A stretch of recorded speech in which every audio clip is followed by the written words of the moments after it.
Hi chess students and chess players. நான் உங்கள் Prabhu next level chess academy Chennai. இப்போ நம்ம அடுத்ததாக பார்க்கக்கூடியது இந்த செஸ் பீசஸோட நேம் அண்டு செஸ் பீசஸோட value and chess pieces moments இதெல்லாமே பார்க்க போகிறோம். ஃபஸ்ட்டு செஸ் பீசஸோட நேம், அதாவது கிங்கு, அதாவது பவர் அதிகமான பீசஸ்லேருந்து நம்ம பார்க்கலாம். ஜஸ்ட்டு நான் ஒன் பை ஒன்னாக எடுத்து வைக்கிறேன். இப்போ இது வந்து பார்த்திங்கன்னா கிங் வந்து ஒரு இடத்துல வச்சுருக்கேன். அடுத்ததாக இந்த கிங்குக்கு வந்து வேல்யூ என்ன அப்படின்னு பார்த்திங்கன்னா, இதோட வேல்யூ இன்ஃபினிட்டிக்கு மதிப்பு இல்லாத, அதாவது மதிப்பு போட முடியாத, மதிப்பீடு செய்ய முடியாத ஒரு அளவு, இதுக்கு வந்து இன்னது தான் சொல்லிட்டு ஒரு லிமிட் இல்லாதது, அதுதான் வந்து இன்ஃபினிட்டி. எண்ணற்ற, எல்லையற்ற அப்படின்னு கூட சொல்லலாம். அப்போ கிங்குக்கு வேல்யூங்கிறது பார்த்திங்கன்னா எல்லையற்றது. அடுத்ததாக குயினுங்கிறது ரொம்ப பவர்ஃபுல் பீஸ். கிங்குங்கிறது most important piece, queen more powerful material. இந்த குயினுக்கு வேல்யூ 9 பாயிண்ட்ஸ் கொடுத்துருக்காங்க. அடுத்ததாக இந்த ரூக் வந்து பார்த்திங்கன்னா one of the major piece. அங்கே மேஜர் பீசஸ்ங்கிறது எதை குறிக்கும் அப்படின்னா, குயினும் ரூக்கும் மேஜர் பீசஸ். இந்த மேஜர் பீசஸ் கேமில் ப்ளே பண்ணிகிட்டு இருக்கும்போது எந்த நேரத்தில் வேணாலும் ஆப்போனண்ட் ஒரு சின்ன மிஸ்டேக் பண்ணிட்டாங்கன்னா, ஸோ இந்த பீசஸ் வின்னிங் அட்வான்டேஜை கிளியராக நம்மளுக்கு எடுத்து கொடுக்கும்.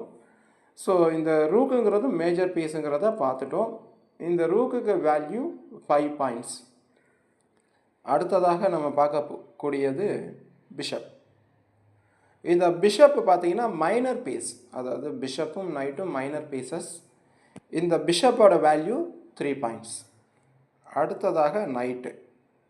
இந்த நைட்டோட வேல்யூ 3 பாயிண்ட்ஸ் தான். இப்போ வந்து ஸ்கூல்லலாம் நாங்கள் கிளாஸ் எடுக்கும்போது பசங்கள்கிட்ட கேட்போம், நைட்டு பெருசா பிஷப் பெருசான்ட்டு. ஆனால் ரெண்டுக்குமே வேல்யூ 3 பாயிண்ட்ஸ். ஆனாலும் இந்த பிஷப்புக்கு கொஞ்சம் முக்கியத்துவம் அதிகம். என்ன காரணம் அப்படின்னா, பிஷப்புங்கிறது ரொம்ப ஸ்பீடாக போகக்கூடிய ஒரு பீஸ். அதாவது A1லேருந்து H8க்கு உடனே போயிடும். அதே மாதிரி H1லேருந்து A8க்கு உடனே போகும். B1லேருந்து H7க்கு உடனே போகும். இந்த மாதிரி குயிக்காக போயிடும் பிஷப். ஆனால் அதோட டயகனல் லைன் ஓப்பனில் இருந்தால் தான் அதால் குயிக்காக போக முடியும். ஸோ அதன் வகையில் பார்க்கும்போது ஸ்பீடு பீஸு பிஷப்.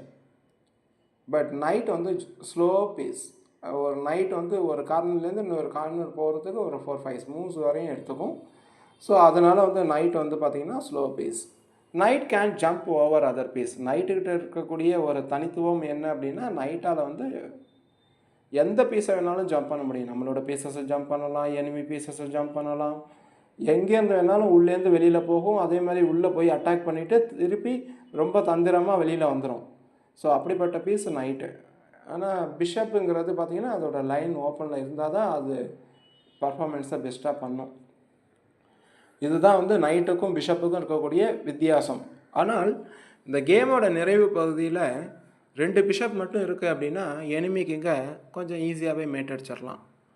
இதுவே 2 நைட்டு மட்டும் இருக்குது அப்படின்னா எனிமிக்கு இங்கே மீட் பண்ண முடியாது. பர்டிகுலராக ஒரே ஒரு பொசிஷனில் ஒரே ஒரு மிஸ்டேக் ஆப்பனேட் பண்ணால் மட்டும்தான் மேட் அடிக்க முடியும். இல்லைன்னா மேட் அடிக்க முடியாது 2 நைட்டை வச்சு. அடுத்ததாக நம்ம இப்போ பார்க்கக்கூடியது இந்த சின்ன பீஸாக இருக்கக்கூடிய, இது வந்து சோல்ஜர்னு சொல்லுவாங்க. பட் செஸ் லாங்குவேஜில் இதோட நேம் பான். இந்த பான்கிற வார்த்தையை நம்ம ஸ்டூடெண்ட்ஸ் எல்லாருமே பயன்படுத்தணும். இந்த பானோட வேல்யூ ஒன்லி 1 பாயிண்ட். இப்போ பாருங்கள், மறுபடியும் சொல்கிறேன். King infinity, queen 9 points, rook 5 points, bishop 3 points, night 3 points. So பான் ஒன்லி 1 பாயிண்ட். இதில் எதுவும் உங்களுக்கு டவுட் இருக்காதுன்னு நினைக்கிறேன். நான் கிளியராக சொல்லிட்டேன்.